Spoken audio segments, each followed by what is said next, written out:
فلما أحس عيسى منهم الكفر قال من أنصاري إلى الله.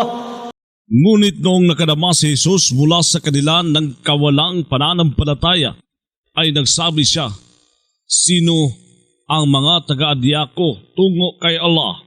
قال الحواريون نحن أنصار الله آمنا بالله واشهد بأننا مسلمون. Nagsabi ang mga disipulo, "Kami ay ang mga taga-adya ni Allah. Sumasampalataya kami kay Allah at sumaksi ka na kami ay mga tagapagpasakop kay Allah." ربنا آمنا بما أنزلت واتبعنا الرسول فاكتبنا مع الشاهدين. Sumampalataya kami sa pinababa mo na ebanghelyo at sumunod kami sa sugo, kaya isulat mo kami kasama sa mga tagasaksi sa katotohanan. ومكروا ومكر الله والله خير الماكرين. Nagpakana sila laban kay Jesus at nagpakana si Allah laban sa kanila.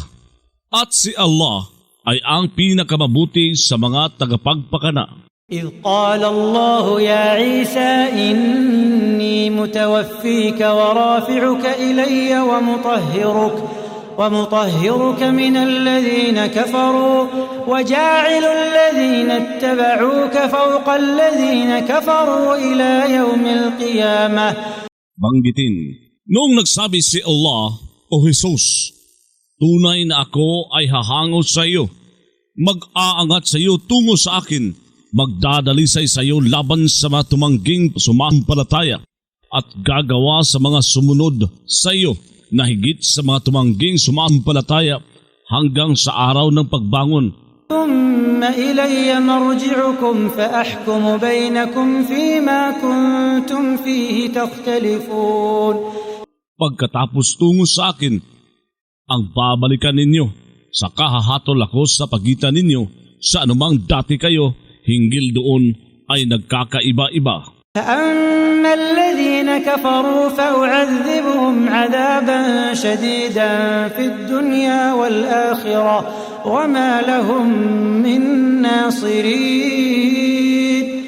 Ngunit tungkol sa mga tumangging sumampalataya kay Kristo, pagdurusahin ko sila ng isang pagdurusang matindi sa mundo at kabilang buhay at walang ukol sa kanila na anumang tagapag-adya. وأما الذين آمنوا وعملوا الصالحات فيوفيهم أجورهم والله لا يحب الظالمين.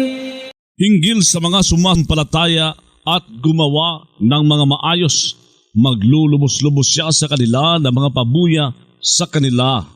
Si Allah ay hindi umiibig sa mga tagalabag sa katarungan. ذلك نتلوه عليك من الآيات والذكر الحكيم. Yun ay binibigkas namin sa iyo mula sa mga tanda at paalalang marunong. إن مثل عيسى عند الله كمثل آدم خلقه من تراب ثم قال له كن فيكون. Tunay na ang paghahalintulad kay Jesus sa ganang kay Allah ay gaya ng paghahalintulad kay Adan. Lumikha siya rito mula sa alabok. Pagkatapos nagsabi siya rito na mangyari sa kamangyari ito. الحق من ربك فلا تكن من الممترين. Ang katotohanan ay mula sa Panginoon mo, kaya huwag kang maging kabilang sa mga tagapagtaltalan. فمن حاجك فيه من بعد ما جاءك من العلم فقل تعالوا ندع أبناءنا وأبناءكم ونساءنا ونساءكم. Kaya ang sinumang nangatwiran sa iyo hinggil sa kanya, matapos sa may dumating sa iyo na kalaman ay magsabi ka, "Halikayo, magsitawag tayo sa mga anak namin at mga anak ninyo, mga kababaihan namin at mga kababaihan ninyo. ونساءنا ونساءكم وأنفسنا وأنفسكم ثم نبتهل فنجعل لعنة الله على الكاذبين. At mga sarili namin at mga sarili ninyo. Pagkatapos maalab na manalangin tayo sa kamanawagan tayo ng sumpa ni Allah sa mga sinungaling. إن هذا لهو القصص الحق إن هذا لهو القصص الحق وما من إله إلا الله وإن الله لهو العزيز الحكيم. Tunay na ito ay talagang ang kasaysayang totoo tungkol kay Jesus. Walang anumang Diyos kundi si Allah. Tunay na si Allah ay talagang ang makapangyarihan, ang marunong. فإن تولوا فإن الله عليم بالمفسدين. Kaya kung tumalikod sila, tunay na si Allah ay maalam sa mga tagagulo. قل يا أهل الكتاب تعالوا إلى كلمة سواء بيننا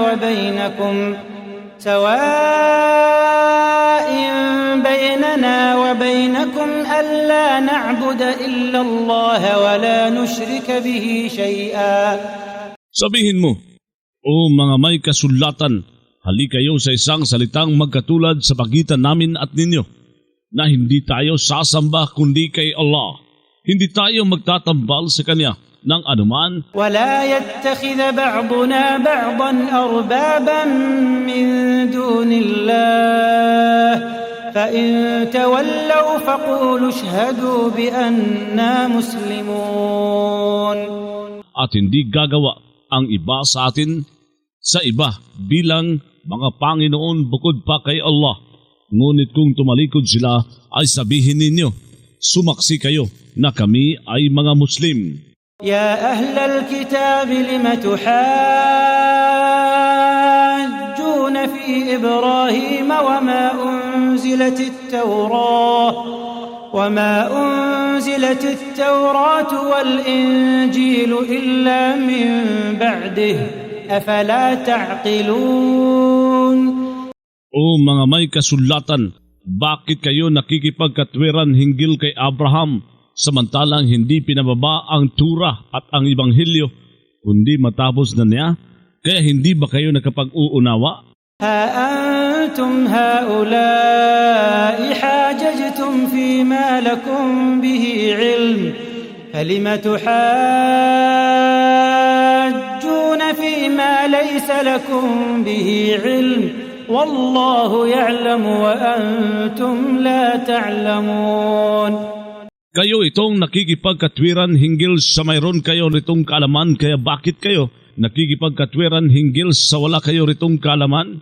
Si Allah ay nakakaalam at kayo ay hindi nakakaalam. ما كان إبراهيم يهوديا ولا نصرانيا ولكن كان حنيفا مسلما وما كان من المشركين. Hindi nangyaring si Abraham ay isang Hudyo ni isang Kristiyano, subalit siya noon ay isang makatotoong Muslim at hindi siya naging kabilang sa mga tagapagtambal kay Allah. إن أولى الناس بإبراهيم للذين اتبعوه وهذا النبي والذين آمنوا والله ولي المؤمنين. Tunay na ang pinakamalapit sa mga tao kay Abraham ay talagang ang mga sumunod sa kanya, ang propetang ito at ang mga sumampalataya. Si Allah ay ang katangkilik ng mga mananampalataya. ودت طائفة من أهل الكتاب لو يضلونكم وما يضلون إلا أنفسهم وما يشعرون.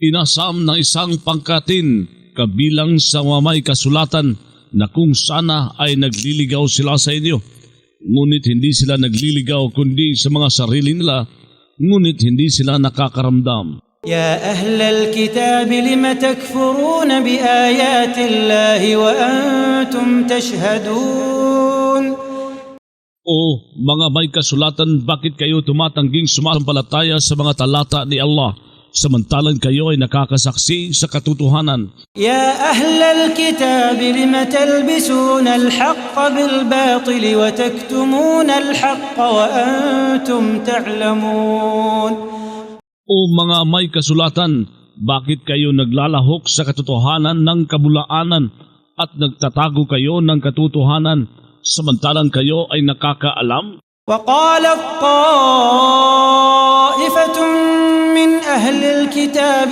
آمنوا بالذي أنزل على الذين آمنوا وجه النهار واكفروا آخره لعلهم يرجعون Nagsabi ang isang pangkatin kabilang sa mga may kasulatan, sumampalataya kayo sa pinababa sa mga sumampalataya sa simula na maghapon at tumanggi kayong sumampalataya sa katapusan niyon, nang sa gayon sila ay babalik sa dati. ولا تؤمنوا إلا لمن تبع دينكم قل إن الهدى هدى الله أن يؤتى أحد مثل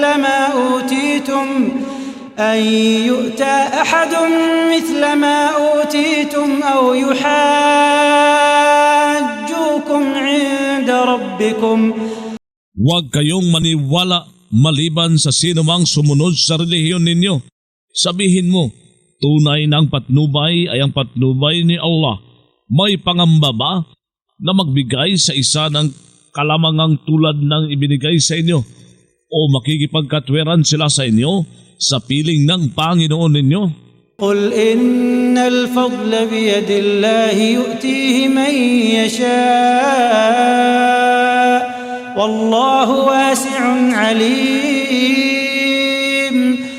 Sabihin mo, tunay na ang kabutihang loob ay nasa kamay ni Allah. Nagbibigay siya rito ng sinumang niluloob niya. Si Allah ay malawak, maalam. يختص برحمته من يشاء والله ذو الفضل العظيم. Nagtatangi siya sa awa niya sa sinumang niluloob niya. Si Allah ay may kabutihang loob na sukdulan.